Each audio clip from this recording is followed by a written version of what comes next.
Kalau misalnya kita kemarin ikut war tiket BTS atau EVSE, itu kan kita konsumsi secara industri gitu kan sebenarnya. Kita dibesarkan dalam kondisi musik seperti itu gitu. Tetapi pada saat kita masuk ke gereja, itu sebenarnya berbeda. Bukan seni sebagai seni lagi, tetapi seni yang sifatnya ada fungsinya gitu. Nah, kita akan lihat ya sama-sama. Sebenarnya apa sih fungsi-fungsi itu dan kenapa kita harus tahu tentang hal ini? Nah, teman-teman, yang pertama, pada saat kita ngomong mengenai seni sebagai seni itu sendiri, kita akan dituntut kamu harus mainkan dengan indah, kamu harus mainkan dengan teknik kamu yang paling bagus gitu. Tetapi itu di industri ya. Tetapi pada saat kita ngomong di dalam gereja, kita nggak bisa ngomong, kita main musiknya harus bagus banget gitu. Kita nggak bisa ngomong kayak gitu. Karena apa? Karena kita harus memainkan musik sebagai media penyampaian firman Tuhan. Nah, itu fungsinya gitu. Jadi kita harus melihat kepada relevansi kita main dengan lirik yang akan kita sampaikan, firman Tuhan yang akan kita sampaikan gitu. Nah, sekarang pertanyaannya, berarti kita harus mengutamakan fungsi atau keindahan. Itu kan yang sering ditanyakan. Kita kayak aransemen seindah-indahnya, tapi pada saat kita melihat liriknya kita nggak sentuh sama sekali gitu. Kita cuman lihat, oh ya udah deh lagunya ini, ya udah kita aransemen. Enggak, teman-teman, tapi sebenarnya pada saat kita ngomong musik gereja, kita harus mengutamakan lirik firman Tuhannya itu gitu. Nah, ada satu buku yang menuliskan begini, kebenaran dapat mengesampingkan kekurangan estetika, tetapi kekurangan estetika tidak dapat menghapus kebenaran. Sampai di sini jelas ya. Jadi kalau misalnya aransemen kita biasa-biasa aja gitu ya, itu tidak akan mengurangkan kebenaran yang ada di dalam firman Tuhan gitu. Tetapi pada saat kekurangan estetika itu yang biasa-biasa aja itu tidak akan menghapuskan kebenaran, tidak akan menghapuskan firman Tuhan. Nah, ketidakbenaran betapapun indahnya diungkapkan, ya tetap aja ketidakbenaran. Bahkan keindahan pun tidak dapat menebusnya gitu. Jadi sebenarnya antara fungsi, kebenaran, dan juga keindahan, yang mana yang harus kita utamakan? Kebenaran, ya, karena ini tugas kita di dalam kita sebagai pemusik gereja gitu. Ya, oke. Yang kedua, mengenai penampilan atau performance. Terus terang dulu saya kalau disuruh konser atau misalnya disuruh ya kamu main deh gitu di depan orang, saya paling takut. Saya nggak mau sama sekali gitu. Jangan suruh main di depan orang, pokoknya saya mendingan di balik layar aja gitu. Nah, jadi keterlibatan pada saat jemaat ada di gereja, pada saat bernyanyi gitu. Kalau misalnya music as an art ini dibawa ke dalam gereja, ya itu seperti yang tadi Pak Yuswan cerita, bahwa ternyata jemaat malah ngeliatin aja gitu, kok kapan aku masuknya gitu, kapan aku nyanyinya gitu. Akhirnya jemaat tuh hanya menonton gitu. Jemaat tidak berpartisipasi di dalam nyanyian itu, malah pecah gitu. Konsentrasinya di dalam memuji Tuhan gitu. Itu keterlibatan. Nah, yang ketiga mengenai seberapa boleh kita melakukan kesalahan. Kalau misalnya di dalam konser kita bisa bilang bahwa aku nggak boleh salah sama sekali waktu aku main. Tapi waktu kita bawa itu ke gereja, pada saat kita main, ya slip dikit, trut gitu. Ya tadi kurang staccato dikit, trut gitu. Kalau kita membawa itu ke gereja, kita jadi tidak menjadi pengiring yang juga menyembah Tuhan. Kita kebanyakan mikir akhirnya gitu. Jadi kita nggak boleh membawa perfeksionis itu, ya. Nah, di sini saya tulis kesempurnaan sama kesempurnaan. Jadi kesempurnaan yang seharusnya kita punya, yaitu yang namanya istilahnya excellence. bukan perfection. Kalau perfection, kamu sama sekali nggak boleh salah gitu. Kalau excellence itu artinya pada saat kita sudah latihan, kita sudah mempersiapkan sesuatu, pada saat kita main, seberapa besar kita sudah melakukan, mempersiapkan diri kita gitu. Nah itu yang diukur. Kalau misalnya kita sudah mempersiapkan segini besar, oke, itu excellence kita, mempersiapkan yang terbaik gitu. Nanti next pelayanan lagi, kita mempersiapkan diri kita lagi. Itu excellence kita, mempersiapkan lagi gitu. Jadi kita tidak boleh juga menuntut orang pada saat kita main bergrup misalnya. Kok kamu nggak bisa ya gitu. Kayak toleransinya kita, pokoknya kamu harus mainnya perfect gitu. Yang nggak bisa kayak gitu. Kalau misalnya di konser kita bisa, misalnya sebagai konduktor, ya trompetnya nggak bunyi, ini ganti aja orangnya. Jangan yang itu deh, ganti yang lebih bisa bunyi gitu. Nah, di industri wajar, karena kita mengejar sesuatu yang perfect. Tapi kalau di gereja kita kan nggak bisa gitu, kita harus merangkul semua orang. Ya, nah itu tolak ukurnya. Kemudian di dalam industri kita kadang-kadang akan ada yang menjadi seorang profesional. Akan ada yang bilang, aku hobi aja deh gitu. Nah, itu mindset kita pada saat kita ngomong kita mau jadi profesional, berarti kan tolak ukurnya adalah uang ya. Ya, jadi segala sesuatu yang sifatnya ya buat uang kita gitu. Kalau hobi juga untuk kepuasan kita gitu kan. Tapi pada saat kita ngomong tentang musik gereja sebagai seni yang punya fungsi gitu, kita menjadi gembala. Nah, kalau gembala itu kan menuntun dan memimpin. Kalau misalnya di dalam bahasa Inggris itu jelas guide and lead. Ya, apa sebenarnya sih bedanya guide and lead itu? Ada yang bisa bantu jawab? Sing. Bu, kira-kira apa bedanya guide and lead, Bu? Mungkin kalau guide itu tidak hanya sekedar memimpin tapi juga mengarahkan orang lain gitu. Kalau lead itu hanya memimpin berdasarkan struktural aja. Mungkin seperti itu. Makasih. Makasih ya Bu. Jadi kalau misalnya kita lead berarti kan kita sudah tahu tentang sesuatu gitu kan. Jadi kita kayak narik gitu. Kita udah tahu arahnya, oh ini gitu. Jadi kita berjalan di depan ya.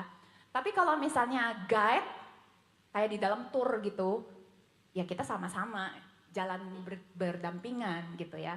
Jadi kita mengarahkan mereka gitu. Jadi nggak ditinggal. Tapi kita juga tahu bahwa kita punya visi ke sana loh, yuk sama-sama gitu. Nah, ini menarik tentang gembala ini karena pada saat saya kuliah di Singapore Bible College itu ada satu mata kuliah yang namanya Age Specific Ministry Method. Jadi bagaimana kita bisa melihat, melayani sesuai dengan umur masing-masing. Sebagai contoh gini, misalnya kita melayani di bidang choir anak-anak. Kalau choir anak-anak berarti kita tahu suaranya masih begini nih gitu ya. Nah, tapi kalau misalnya kita melayani di choir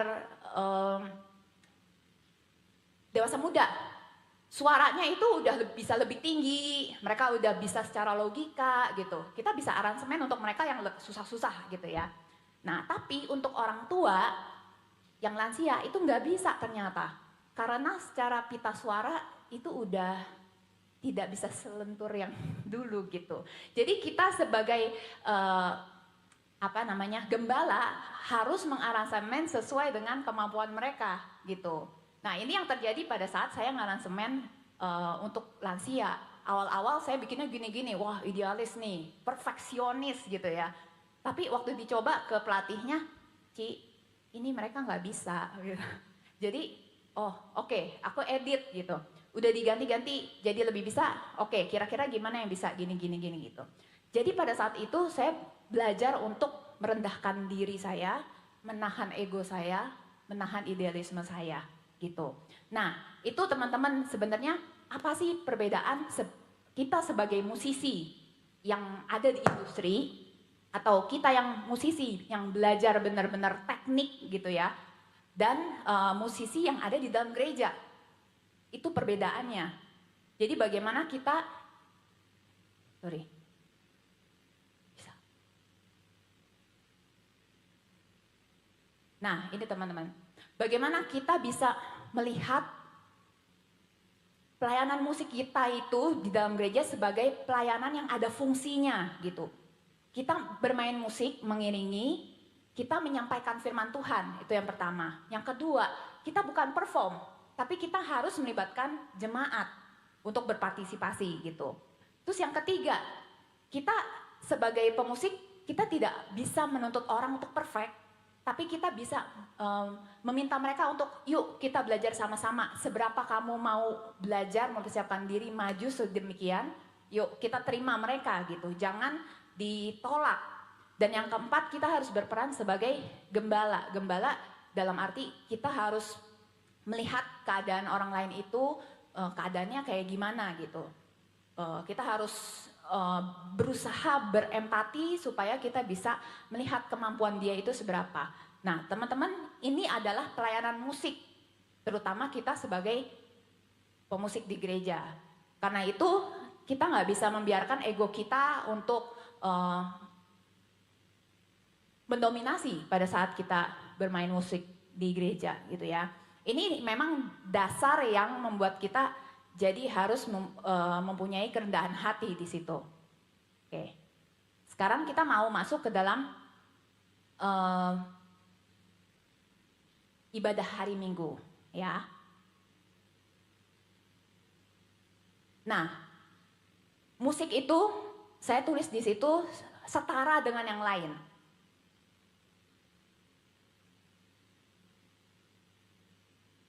Oke. Jadi saya tuliskan musik setara dengan khotbah, dengan pengakuan iman, pembacaan Alkitab, sakramen, doa, persembahan. Itu sebagai elemen yang membuat jemaat bisa berpartisipasi gitu ya. Nah, setiap elemen ini itu disusun sedemikian rupa supaya masuk ke dalam liturgi gitu. Liturgi itu adalah sifatnya dialogikal. Jadi dibuat supaya ada arahnya yang jelas gitu dan memasukkan semua elemen-elemen tersebut dan pada akhirnya dirangkai di dalam satu payung, yaitu tema besar yang ada di dalam setiap minggu gitu ya. Nah pertanyaan saya, kenapa setiap orang seperti membuat musik yang lebih utama daripada elemen-elemen yang lain gitu, yang padahal sebenarnya sifat musik yang ada di dalam liturgi itu sifatnya adalah salah satu elemen yang membuat orang berpartisipasi gitu. Nah ini jawabannya teman-teman, kenapa musik? Karena musik itu yang tadi kita sudah bahas ya, selain isinya adalah tentang kebenaran, tetapi yang paling sifatnya kuat yaitu kenapa? Karena musik mempunyai elemen untuk membuat emosi seseorang bangkit gitu. Jadi dia bisa istilahnya memanipulasi keadaan hati seseorang. Nah ini yang di satu sisi bahaya, tetapi di sisi lain itu mempunyai kekuatan dari sisi musik itu. Makanya kesannya di dalam ibadah seringkali yang diingat atau yang diagung-agungkan kan sebenarnya musik gitu kan. Jadi gimana hari ini? Musiknya bagus. Nah itu yang paling sering saya dengar gitu. Terus terima kasih ya musiknya bagus, diselamatin. Terus kayak, saya melakukan apa gitu. Saya kan hanya menjadi salah satu elemen dari kebaktian itu gitu. Bukannya sesuatu yang menjadi penampilan gitu kan. Nah sebenarnya mereka juga beribadah kadang-kadang suka jadi salah tafsir gitu. Musik yang dilihat, hari ini khotbahnya bagus, musiknya bagus. Padahal sebenarnya musik itu adalah hanya salah satu bagian kecil gitu. Oke. Nah teman-teman, jadi saya mau membagi ya. Jadi musik yang saya istilah musik itu sebagai nyanyian jemaat. Nah, musik sendiri terbagi menjadi yang pertama lirik dan melodi. Oke, nah lirik ini saya berikan tanda bahwa lirik itu adalah yang menjadi kendaraan dari kebenaran itu, gitu. Nah, kemudian melodi yang mendukung lirik itu adalah kendaraan emosi dari sebuah lagu, ya. Saya mau kasih sedikit contoh. Teman-teman tahu lagu Kami puji dengan riang. Itu siapa yang ciptain? Beethoven. Simfoni nomor 9. Masih tahu. Movement keberapa, Mas? Yang terakhir, pokoknya udah mau habis gitu ya. Nah, kita tahu lagu itu, oh itu Beethoven gitu. Nah, tapi pada saat saya coba untuk melihat lebih dalam, sebenarnya pada waktu simfoni itu dinyanyikan, liriknya bukan itu. Nah, liriknya itu sesuatu yang sifatnya, ya nanti teman-teman lihat sendiri ya, browsing ya. Jadi nggak ada hubungannya sama ibadah hari Minggu lah pokoknya. Tapi melodi itu yang menggugah secara emosi dipakai dan dipadukan dengan puisi untuk membangun suatu perasaan yang menggugah, dan pada waktu kita nyanyikan di hari Minggu itu kayaknya jadi semangat gitu ya. Nah itu bagaimana melodi bisa membangkitkan emosi, tetapi kebenarannya harus kita cek lagi gitu ya. Dari mana dia asalnya? Nah, kemudian teman-teman juga tahu pasti lagu Tenanglah jiwaku, it is well with my soul. Okay. Jadi pada saat kita melihat refrennya, it is well with my soul, itu kan tenang ya. Jadi kita ngomong ke diri sendiri, udah kamu tenang aja gitu. Secara melodi dia nggak ada perubahan, notnya sama gitu ya. Tapi kemudian makin lama dia makin it is well with my soul. Jadi bagaimana si melodi itu bisa memberikan efek ketenangan di dalam lagu tersebut gitu. Dan setelah saya renungkan lagi baitnya, when peace like a river attended my way. Jadi pada waktu ketenangan itu ada di jalan kita, maksudnya kita merasakan ketenangan itu, and sorrow like sea billows, apa gitu ya, maksudnya kesedihan itu seperti ombak yang terus bergemuruh gitu. Whatever my Lord, apapun keadaan kita, Thou hast taught me to say, tapi Engkau sudah suruh aku, Engkau sudah ajarkan aku untuk berkata, it is well with my soul. Jadi sebenarnya siapa yang ajarin kita untuk ngomong it is well? Tuhan. Kalau kita mau mendalami itu ya, jadi secara melodi kita sudah dapat bahwa oh ternyata kita disuruh tenang gitu ya, melodinya juga ikut tenang.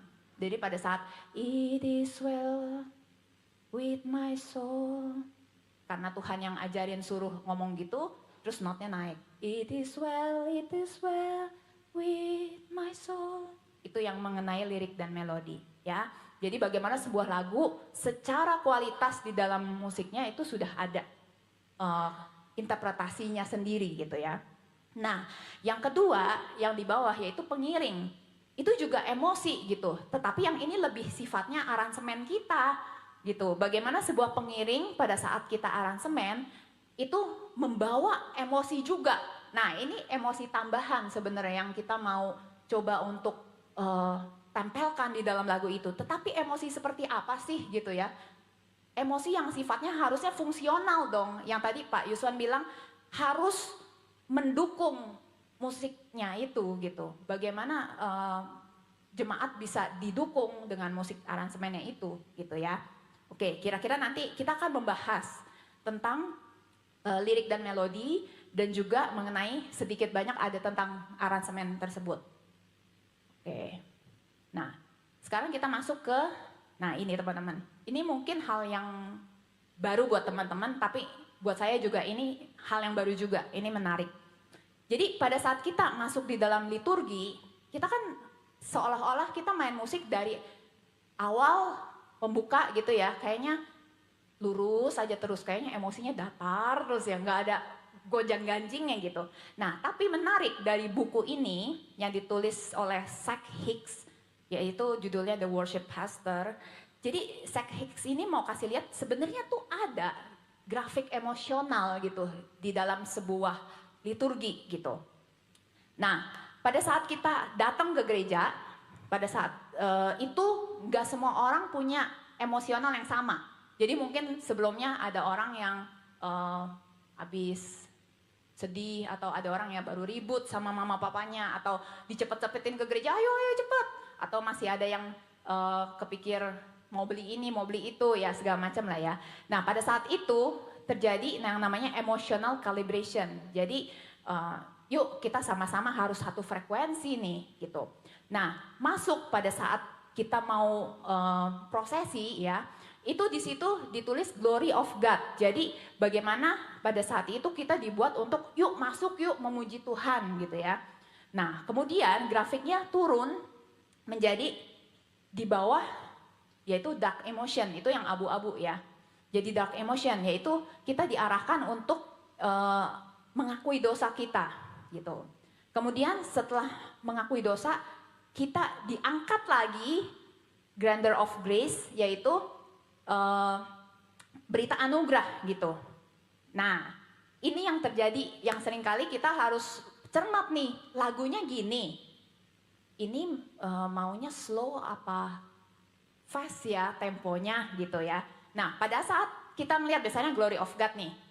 Kalau misalnya kita asumsinya, lagu pembuka harus selalu cepat. Tapi enggak juga gitu ya. Karena di situ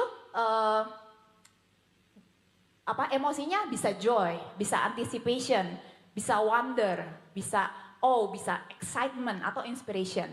Jadi kalau misalnya pada saat kita lagu pertama, aku melangkah ke rumah Tuhan, gak bisa juga dibuat lebih cepat karena secara culture ya itu lagu Jawa gitu. Jadi itu bisa masuk ke dalam misalnya emosinya inspiration misalnya, atau wonder, itu bisa gitu ya. Nah terus misalnya lagu janji yang manis takkan kulupakan. Nah itu menurut teman-teman itu lagunya harusnya lambat apa cepat? Cepat Kak? Cepat.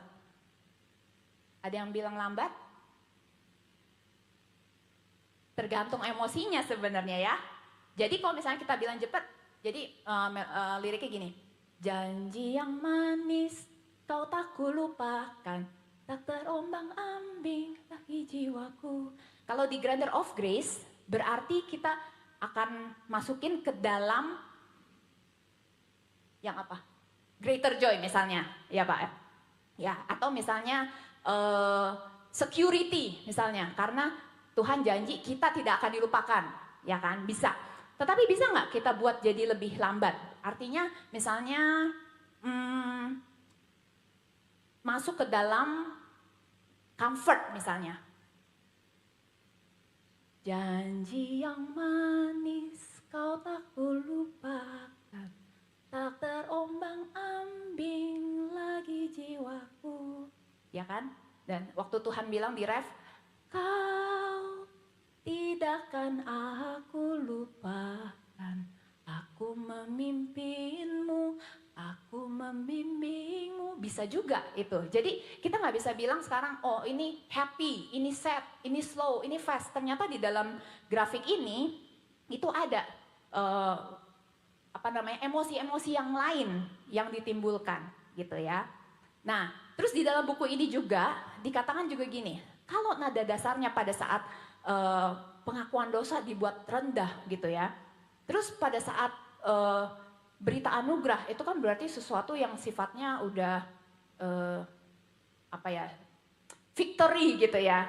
Nah di buku ini dibilang pada saat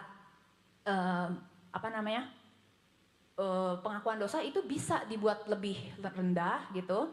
Terus udah gitu waktu berita anugerah kita bisa buat lebih tinggi gitu, seolah-olah jadi ada kontrasnya gitu. Nah itu juga bisa, tapi kan kita harus lihat lagi konteks-konteks yang lain gitu. Nah kontras yang lain, saya jadi ingat nih, teman-teman ada yang tahu lagu Kepala yang Berdarah? Oke, ini saya mau coba kasih tahu juga mengenai kontras ya. Nah, pada saat Kepala yang Berdarah dimainkan,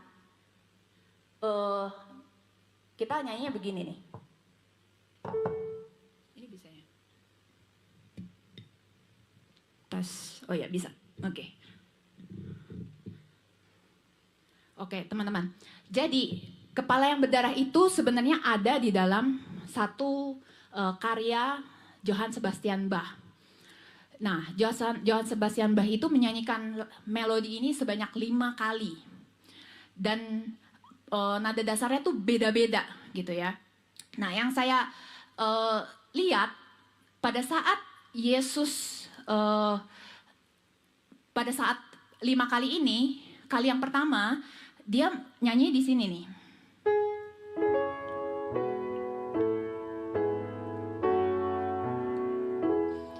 Ya. Terus pada saat kali yang kedua, dia turunin jadi di sini.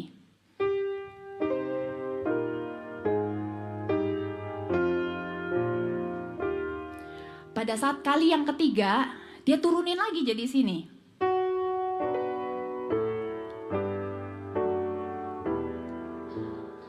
Makin rendah kan? Jadi makin rendah. Nah, pada saat kali yang keempat, itu pada saat serdadu memasangkan mahkota di kepala Yesus.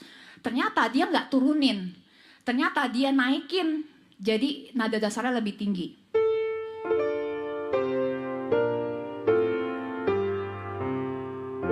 Nah, pada saat yang kelima kali, itu pada saat Yesus mati, itu dibuat serendah mungkin.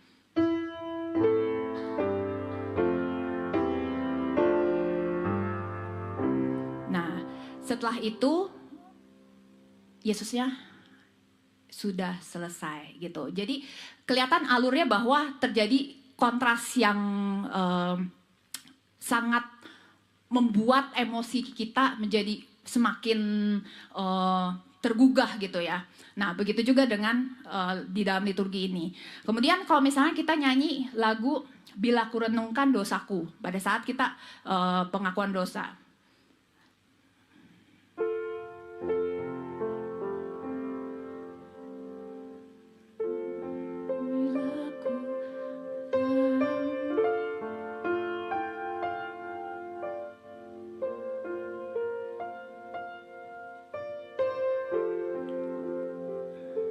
Oke, ini kan begini. Kalau misalnya saya mainin dengan tekstur yang sangat padat misalnya, jadi pada saat kita berdoa, kita jadi mainnya lebih banyak notnya misalnya.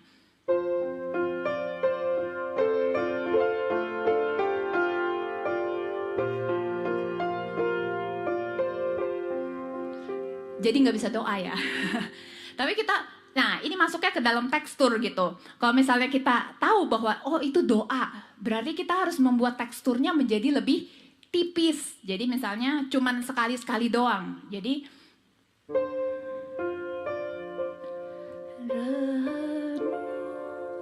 dosaku padamu Tuhan.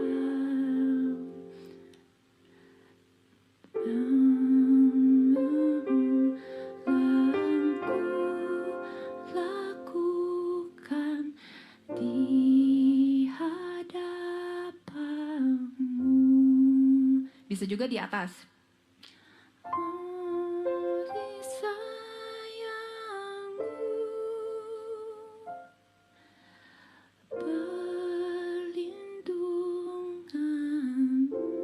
Ya, kira-kira gitu. Jadi kita bisa memanipulasi dengan tekstur padat dan tipisnya. Bisa nggak kita juga nambahin tekstur dengan alat musik yang lain? Bisa kan? Jadi semakin banyak alat musik yang bertambah, semakin banyak alat musik yang ditumpuk, berarti suaranya akan semakin padat juga gitu ya. Nah, itu yang mesti diperhatikan. Jadi di sini teman-teman, kita pada saat mengaransemen, kita bukannya sebenarnya memanipulasi sebenarnya, tapi kita sedang menuntun emosi mereka pada saat mereka mengikuti alur ibadah itu sendiri gitu ya. Ini kita memainkan elemen-elemen musik. Jadi kayak tadi tekstur, kemudian ada nada dasar gitu ya. Nah, sekarang saya mau masuk ke dalam hal yang lain mengenai interpretasi nyanyian jemaat gitu. Nah, kalau tadi pada saat kita bisa melihat alur sebuah liturgi gitu ya, kita bisa ancer-ancer nih, ini kayaknya musiknya mesti cepet apa lambat gitu. Itu berdasarkan dengan apa yang mau kita sampaikan emosinya, terus seberapa banyak tebel tipisnya gitu ya. Terus kemudian ada dasarnya seperti apa. Nah, sekarang kita mau melihat dari bagaimana lagu tersebut punya kualitas gitu. Jadi teologinya kah, atau latar belakang lagu ceritanya, atau dari liriknya, atau dari aspek musikalnya gitu. Karena interpretasi ini pada akhirnya akan menuntun kita untuk kalau kita nyanyi lagu bersukacitalah selalu, yang ada kan kita nyanyi atau main cuman salam-salam gitu kan, tapi kita liriknya udah lupa gitu, kita udah otomatis gitu ya, nyanyi ya udah nyanyi tapi kita cuman salaman aja gitu. Nah, kita coba untuk maknai kembali gitu, dan pada saat kita mencoba untuk memaknai kembali, kita bisa mengambil keputusan apa yang bisa kita pakai ya elemen musiknya untuk kita aransemen gitu. Jadi itu sangat menolong kita gitu ya. Nah, saya mau coba dengan lagu pertama. Tahun lalu di Sinode Jawa Barat, Paskah dan Jumat Agung, lagu temanya ini, Mari Tuturkan Kembali gitu. Jadi ini agak-agak susah juga karena bagaimana caranya kita bisa menampilkan di satu sisi harus buat Jumat Agung, tapi di sisi lain juga harus perayaan buat Paskah gitu kan. Jadi ya agak sulit juga gitu. Nah, awal-awal saya coba untuk, karena ini lagunya tentang menceritakan kembali, apa saya buat jadi apa namanya ya, seperti ballad gitu ya, jadi balada. Mungkin kayak kalau gaya gitar jadi seperti ini nih.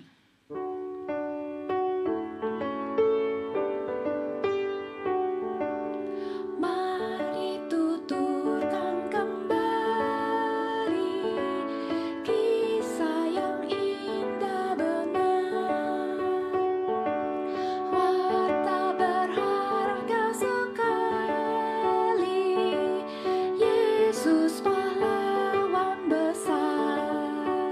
Tapi pada suatu saat ritme ini nggak bisa untuk di bawah-bawah. Jadi kayaknya agak sulit memakai ritme ini, karena kalau saya pakai ritme ini nanti di Jumat Agung kurang dapet, di Paskah saya nggak bisa cepetin juga gitu. Jadi akhirnya saya putuskan kayaknya nggak mungkin deh pakai ini, karena nanti banyak slip-slip gitu, kayak yang nyanyi mari tuturkan kembali, lebih lurus-lurus ketukannya kayak gitu, tapi yang main musik kayak lebih kayak ada sepertiganya lah gitu. Jadi saya akhirnya putuskan nggak pakai yang itu. Jadi akhirnya saya putuskan ritmenya akan saya ambil menjadi gini.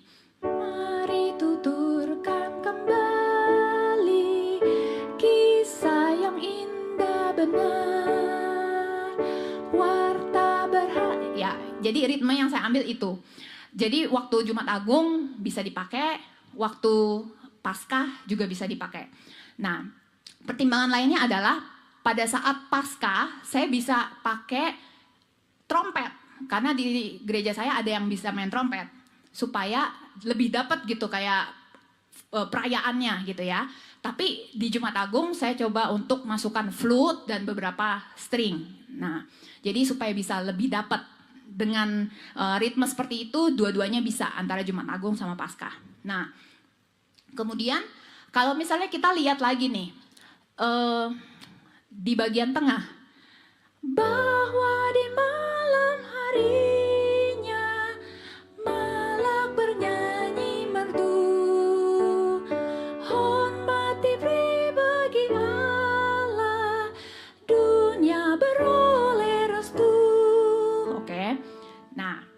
sekarang lihat yang bagian dunia beroleh restu sama ia disiksa perih. Saya kan nggak mungkin masukin chord ia disiksa perih gitu ya. Kayaknya itu nggak cocok gitu kan.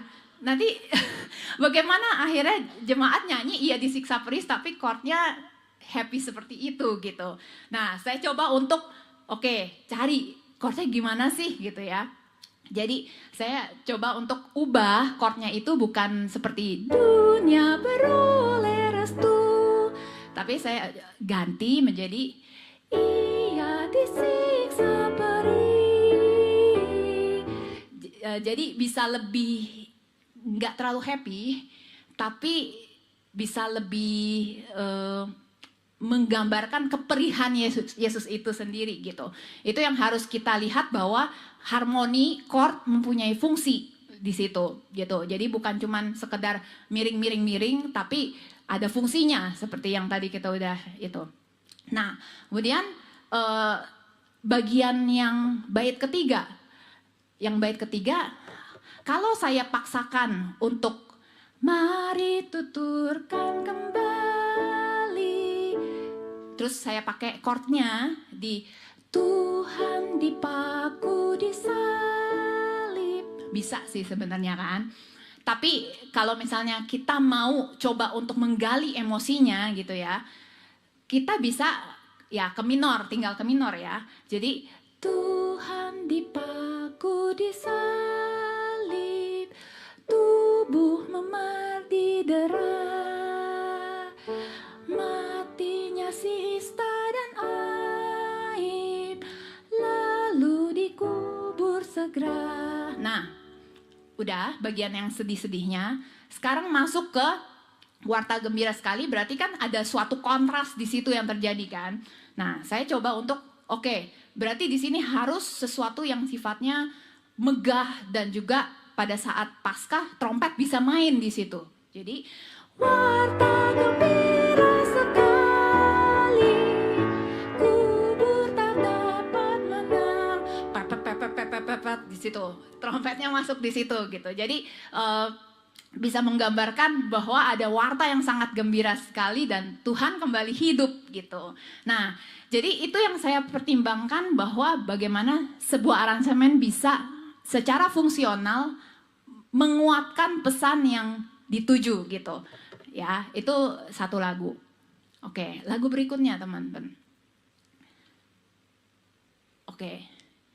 Ini mungkin hanya sedikit-sedikit aja. Jadi teman-teman tahu lagu Mazmur 22? Gimana ya lagunya? Jadi ya Allahku, mengapa kau tinggalkanku? Oke, ya. Tetapi di bagian syair kan ada dibilang, tetapi aku ini ulat bukan orang. Kalau kita main biasa aja kayaknya ya udah ulet-ulet aja gitu ya. Tapi ternyata di dalam bahasa Ibrani ulet ini namanya tola, dan tola itu bahasa Inggrisnya crimson worm, itu yang gambarnya itu.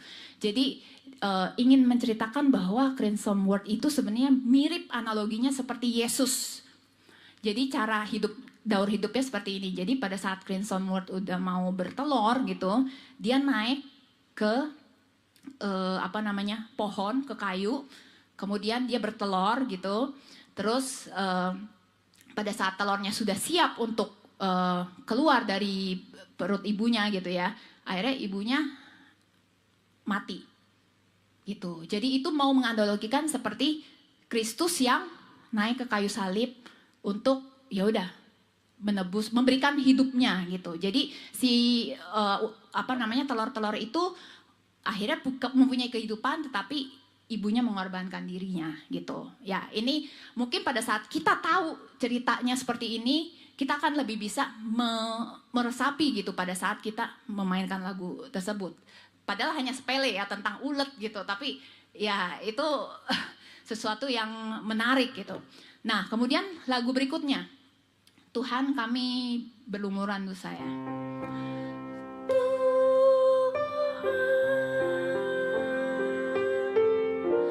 Tuhan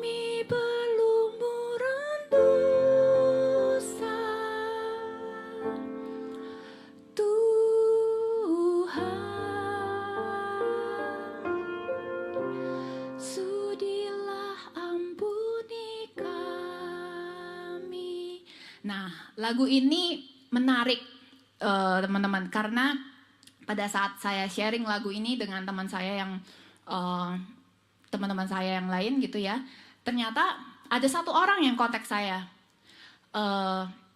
Dia cerita bahwa dia sekarang ada di luar negeri gitu ya. Pada saat dia dengar lagu ini, pada saat itu saya aransemen gitu, baru saja gerejanya kemasukan, bukan maling ya istilahnya, orang-orang yang menghancurkan organ tua dan piano sampai semuanya hancur gitu.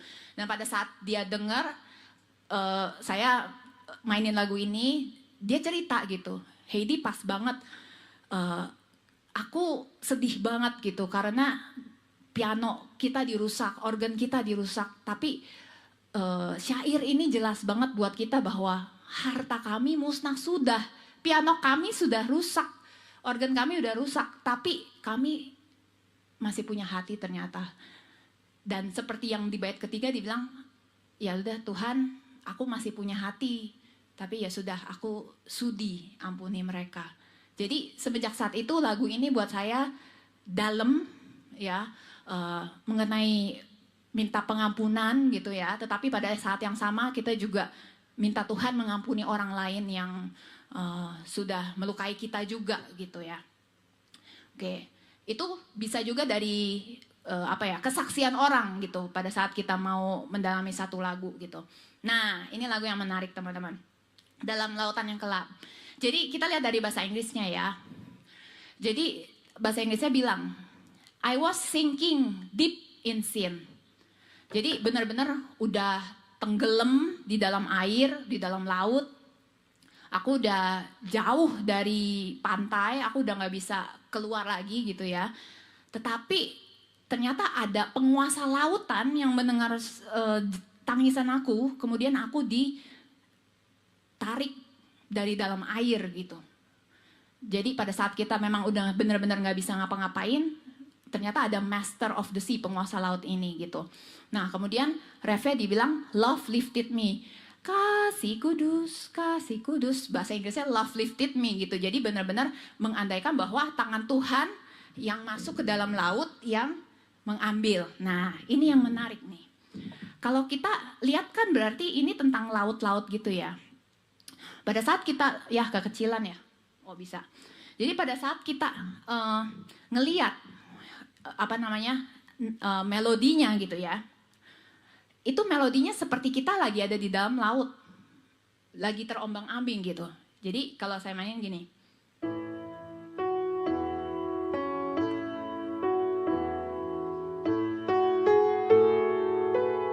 jadi cuman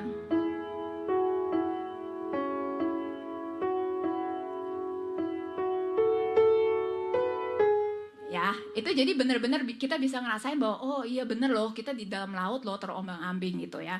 Nah kemudian yang menarik lagi, waktu di refrain dibilang love lifted me, itu nadanya tinggi banget dan jauh turun ke bawah. Jadi itu seperti benar-benar menggambarkan tangan Tuhan yang menarik gitu ya. Kalau misalnya kita aransemen choir kan jangan jauh-jauh ya nadanya ya, pokoknya jemaat mesti bisa nyanyi yang deket-deket aja naiknya ya, dikit-dikit aja lompatnya gitu. Tapi ini benar-benar membuat lagu ini jadi punya interpretasi yang sangat-sangat dalam gitu. Nah ini istilahnya namanya word painting. Jadi pada saat melodinya seperti itu, juga kata-katanya juga seperti itu gitu ya. Oke, kita lanjut. Oke, saya cepetin ya karena waktunya sudah mau habis. Ya, ini syukur padamu ya Allah. Jadi lagu ini teman-teman berbicara tentang bagaimana kita bersyukur gitu. Nah, kalau kita lihat bahasa Inggrisnya ternyata lebih banyak thanks-nya ya. Kalau bahasa Indonesia kan syukur padamu ya Allah atas segala rahmat-Mu. Ya, tapi kalau di dalam bahasa Inggris, thanks to God for my Redeemer, thanks for all thou dost provide. ya lebih banyak gitu. Nah, bagaimana kita bisa memaknai lagu ini dengan benar-benar dalam? Bisa kita bersyukur di dalam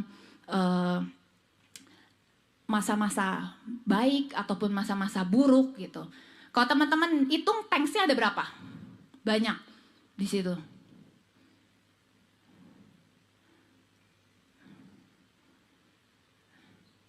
Ada? Ada yang udah dapat? Ada berapa? Tanks. Kata tanks itu ada berapa? 25, 26 makin naik nih. 24. Ada 27. Nanti hitung lagi ya. Jadi seberapa banyak syukur kita gitu yang kita bisa punya. Ya, 27 ya. Oke. Ya, oke. Kita masuk ke, ya jadi gitu teman-teman. Jadi bagaimana kita bisa memaknai sebuah lagu, kita coba untuk mengolahnya dari bahasa Inggrisnya kah, atau dari melodinya kah, atau dari pengalaman teman kita, kesaksian, atau dari bahasa aslinya, bahasa Ibrani, atau dari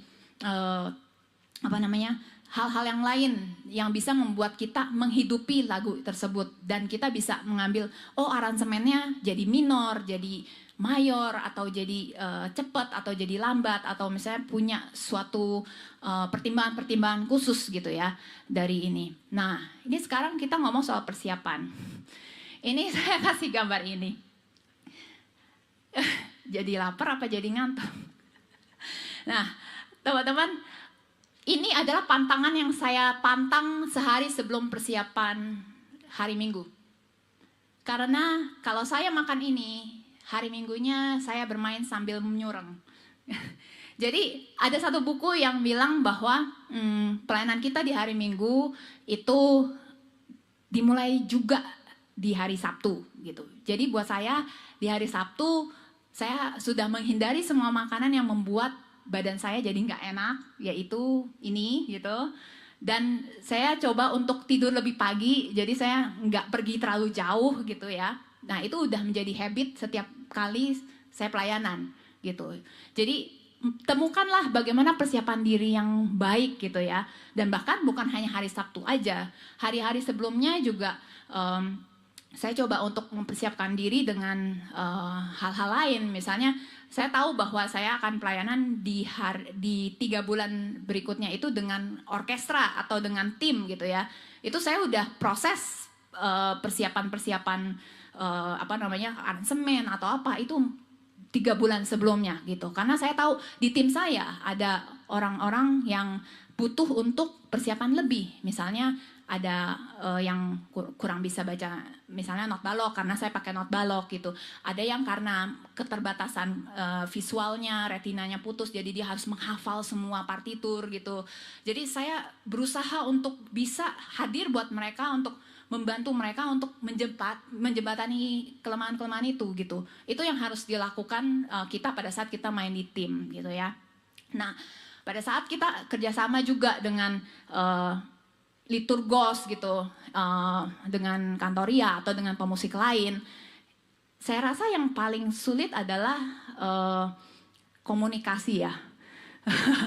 Ini masalah yang kalau tentang kapan kita latihan, kayaknya setiap gereja udah punya culture masing-masing, hari yang ditetapkan gimana gitu, kapan, berapa lama. Tetapi pada saat kita ngomong komunikasi, misalnya pemusiknya main temponya sekian, terus kita misalnya liturgosnya bilang kayak kurang cepet deh gitu. Apakah kita masih punya rasa kok dia mau ngelambatin sih, kan padahal kayaknya aku maunya secepat ini gitu. Ya kadang-kadang ada tuh yang kayak gitu-gitu ya. Nah ini mungkin nanti kita bisa sharing karena waktu kita terbatas. Karena di tempat saya biasanya 1 hari sebelumnya, hari Sabtu, kita ada pelatih untuk PNJ, pemandu nyanyian jemaat, untuk ngelatih pemandunya, kemudian digabung dengan pemusik gitu ya di hari Sabtunya. Setelah itu gladi resik juga gitu. Jadi kayaknya hanya bisa di hari Sabtu, kecuali misalnya ada di tempat-tempat lain yang jemaatnya bisa di hari biasa, tapi kayaknya kalau kota besar jarang deh yang bisa di hari biasa deh ya. Itu jadi agak sulit menemukan waktu gitu. Oke, itu nanti kita bahas di ini aja ya, di sharing-sharing kita. Kemudian mengenai penggunaan teknologi yang bijak. Nah, teman-teman, sebenarnya teknologi itu mempermudah hidup sebenarnya. Tetapi apakah juga meningkatkan ketergantungan? Handphone kita bisa buat mempermudah hidup. Kita nggak usah ke wartel kayak zaman-zaman dulu kalau yang masih kebagian wartel atau apa gitu ya. Tapi pada saat sekarang teknologi ini membuat kita jadi ketergantungan gitu, kayak dikit-dikit buka, dikit-dikit buka. Nah, saya mau sharing tentang dua teknologi yang kita sering pakai sekarang, misalnya sound system ini gitu ya. Kita kenapa nggak sekarang harus pakai sound system? Ya faktor ruangan.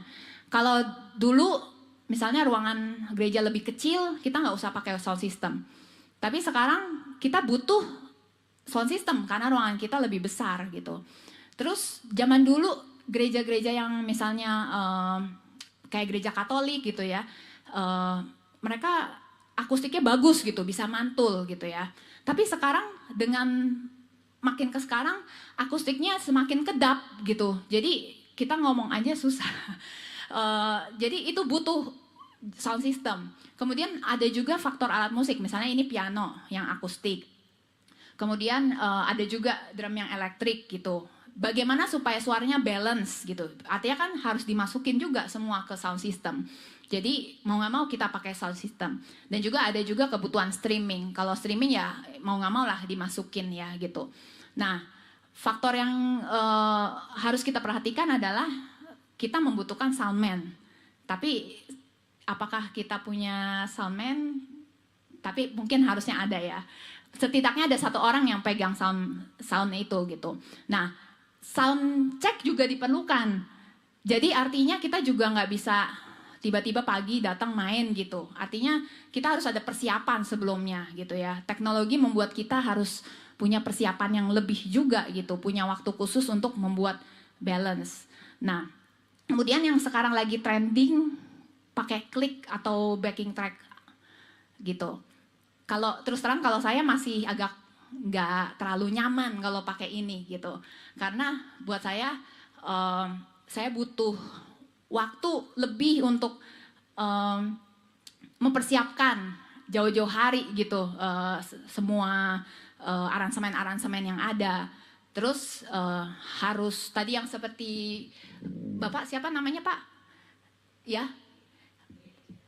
Pak Tri ya. Ya Pak Tri bilang butuh budget yang lebih besar kan kalau kita pakai hal-hal seperti ini gitu. Kemudian harus juga ada yang ngerti gitu tentang ini. Walaupun memang aransemennya bisa lebih heboh gitu kan, dan beberapa kali ibadah juga bisa dimainkan sama juga gitu. Jadi karena aransemennya sama, jadi setiap ibadah bisa mirip-mirip lah gitu.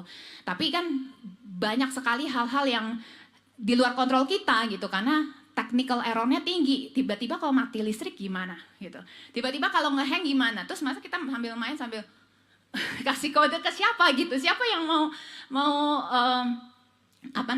menghandle gitu ya. Dan yang ini yang mungkin sama seperti Pak Yuson tadi ngomong, nggak bisa ngeflow sama jemaat. Jadi pada saat jemaatnya nyanyi seperti ini, kita bisa nggak kasih respon yang sama seperti jemaat. Kalau misalnya sudah terlalu sekaku itu tidak bisa berubah, kan jadinya kita nggak bisa merespon bagaimana jemaat sudah nyanyi seperti itu, kita nggak bisa mengikuti gitu. Nah itu sih kelemahannya. Jadi kalau misalnya dibilang apakah bagaimana menggunakan teknologi dengan bijak, ya kita harus punya patokan. Jadi apakah teknologi itu malah menjadi patokan kita untuk bisa beribadah atau enggak gitu. Karena semakin ke sekarang kita beribadah semakin banyak gimmicknya ya. Seperti Kalau kita nggak punya ini, kita nggak bisa ibadah. Kalau kita nggak pakai ini, kita nggak bisa ibadah. Kita harus kembali lagi kepada pakem kita yang pertama. Jadi church music itu harus sifatnya fungsional. Jadi apapun yang kita pakai teknologi, kita harus punya alasannya. Kenapa kita pakai itu gitu? Kalau misalnya kita ngomongin tentang aransemen, kenapa kita pakai itu? Kalau kita ngomong tentang alat musik itu, kenapa kita pakai itu? Jadi semuanya itu ada alasannya gitu. Jadi church music is a functional art gitu. Ya kira-kira segitu yang bisa saya sharing. Mungkin dalam keterbatasan waktu ini saya nggak bisa kasih banyak, tapi persiapan saya sebenarnya banyak. Cuman karena waktunya yang tidak memungkinkan, mungkin nanti kita bisa sama-sama tukar pikiran lebih banyak lagi. Ya, terima kasih.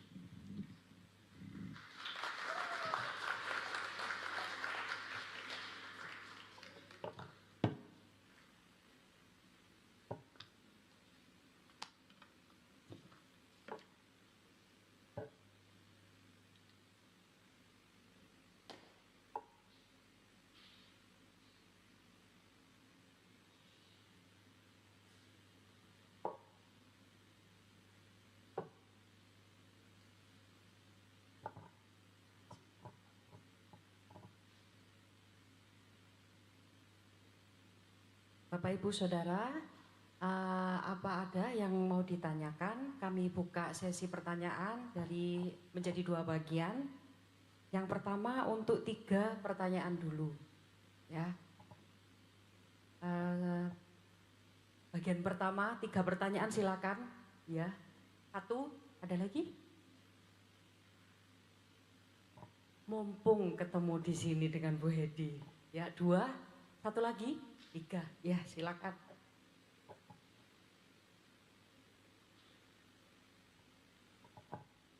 Shalom semuanya. Perkenalkan, nama saya Christian Yaskiel dari GKI Citraland. Saya mau bertanya, apakah dengan adanya sequencer itu bisa mengurangi skill bermain musik kita?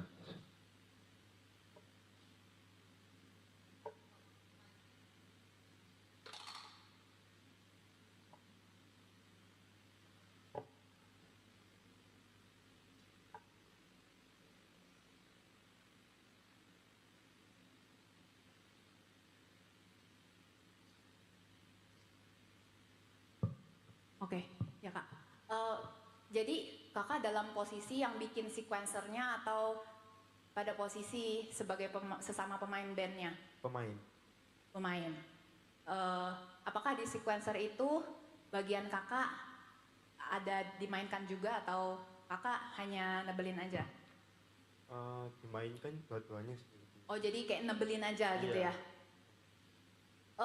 Kalau menurut saya sih tidak menurunkan juga sebenarnya, tapi yang membuat turun adalah kayak mentality kita.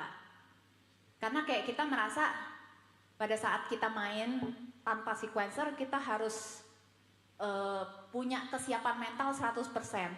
Tapi pada saat kita ada sequencer kayaknya ya udahlah, ada backingnya gitu. Ya jadi kesiapan kita sepertinya berkurang gitu. Ya menurut saya sih lebih ke arah mentality problemnya aja sih Kak. Karena pada saat sequencer itu misalnya harus mainnya gini, kita kan tetap harus ngikutin pattern yang sama kan, gitu. Kecuali misalnya sequencernya lebih susah, terus kita harus bisa main teknik, skill, pattern yang itu gitu. Ya berarti kita kan mau nggak mau belajar kan di situ. Ya itu bisa meningkatkan, tapi secara mental lebih terdampak di mentalnya. Terima kasih. Yuk Kak, sama-sama.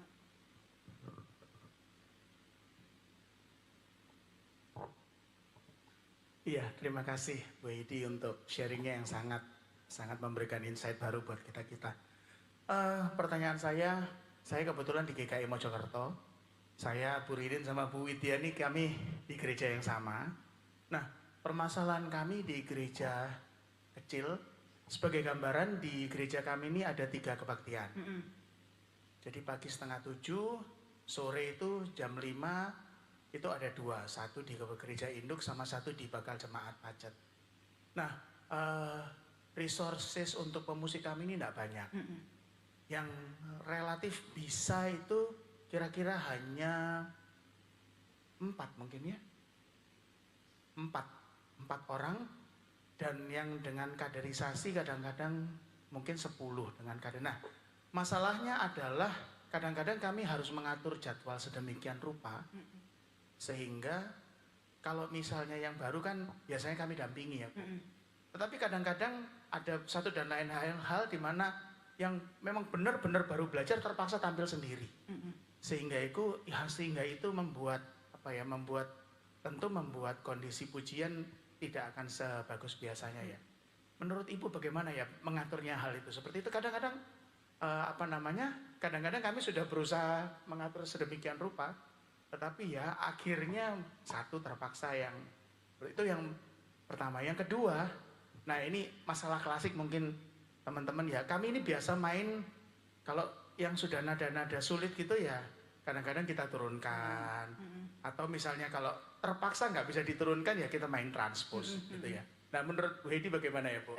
Ya, terima kasih Bu. Oke, terima kasih Kak. Jadi ini sebenarnya masalah klasik semua gereja ya Kak. Tentang SDM, bahkan tentang urusan transport. Kalau soal SDM gini, jadi di gereja saya juga sebenarnya kalau dibilang kekurangan orang juga kekurangan orang. Tapi pada saat ini kita mencoba untuk sementara waktu kalau memang yang kadernya memang belum siap, entah ini boleh apa enggak di gereja kakak, kita mengambil pemusik dari gereja GKI lain dulu untuk membackup gitu. Karena memang bukannya kita mau mencari jalan pintas, bukan, tapi kita membayar waktu untuk membuat para kader ini bisa akhirnya tampil lebih siap gitu. Jadi kalau misalnya memang di GKI lain ada yang bersedia untuk boleh bantu sesekali, ya itu sangat sangat membantu banget ya Kak. Mungkin 2-3 orang gitu. Kalau saya juga banyak simpatisan juga sih. Jadi simpatisan membawa teman-temannya lain gitu. Jadi mereka jadi satu band lagi gitu. Nah itu sangat membantu banget gitu. Nah kalau yang soal nada dasar itu juga terjadi, kami turun-turunkan. Karena memang kita melihat jemaat kita itu mungkin secara kualitas vokal memang bukan penyanyi seriosa bener gitu ya. Jadi kita masih mengambil patokan, misalnya not yang paling tinggi di D itu tetap kita jadikan patokan. Kalau misalnya ya sedikit-sedikit ada yang ke E sedikit itu masih oke gitu. Jadi itu tetap kita perhatiin. Jadi masih bisa diturun-turunkan. Ada suatu saat ketika saya mengiringi, ya ini soalnya ibadah ini sih ya pernikahan gitu ya. Terus kebetulan yang menjadi pemandu itu memang yang nyanyinya sudah terlatih gitu. Terus saya bilang mau di sini aja nggak ada dasarnya. Rendah amat. Padahal buat yang kita nyanyi biasanya tuh cukup gitu. Akhirnya enggak, jangan rendahan. Oke, aku samain ya kayak yang nada do sama dengan F itu. Oke, mereka nyanyi dengan gembira gitu tanpa harus kita turun-turunin. Jadi itu experience yang wow, enak juga ya nggak diturunin. Tapi kan nggak mungkin semua pemandu seperti itu gitu Kak. Jadi saya rasa itu wajar untuk bisa diadaptasi, gitu, di-adjust lagi. Kira-kira gitu Kak.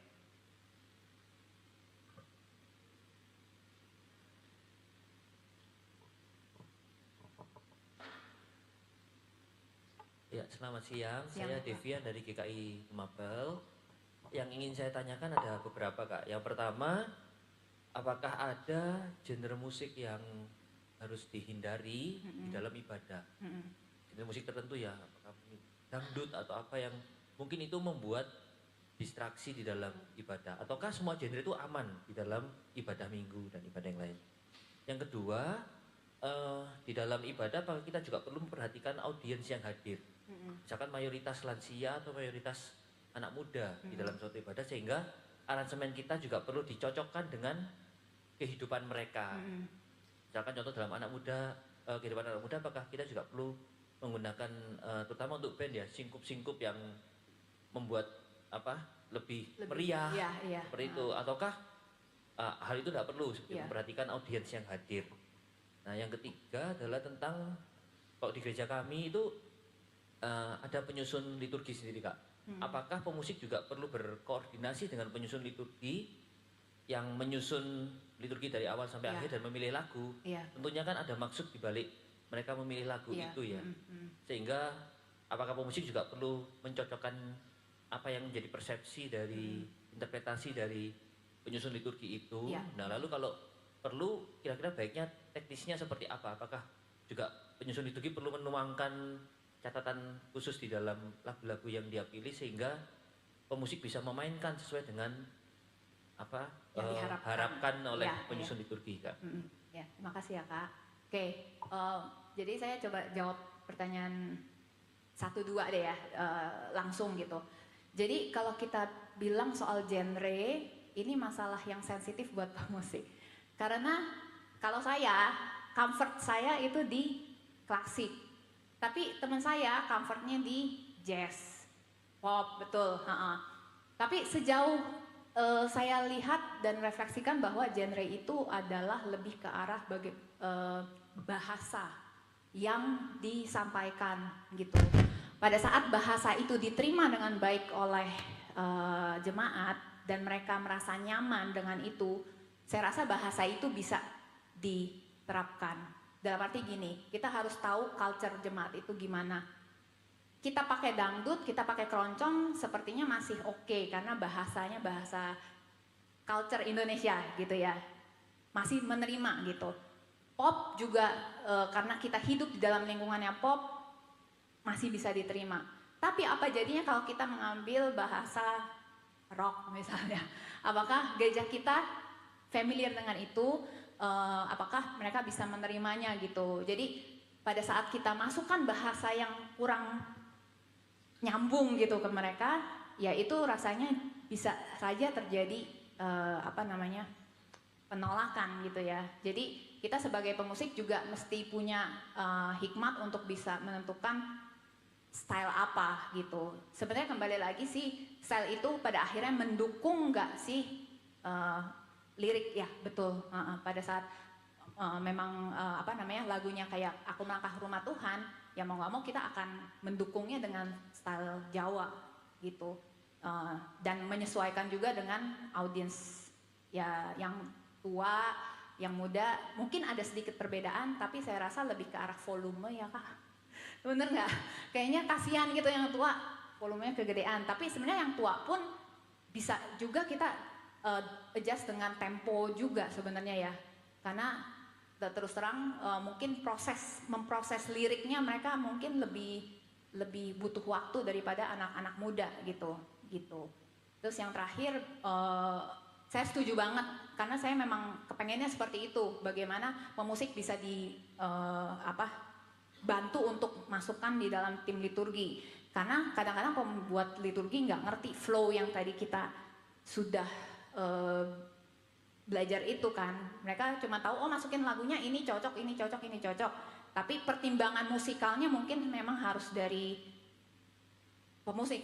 Bagaimana kita memberikan suggest, ini kayaknya karena ini lebih baik arahnya gini. Ini berarti arahnya ke music director juga ya, Kak. Karena mendirect, menyutradarai liturgi secara keseluruhan, membuat emosinya jadi bagaimana naik turunnya. Gitu. Kira-kira gitu, Kak.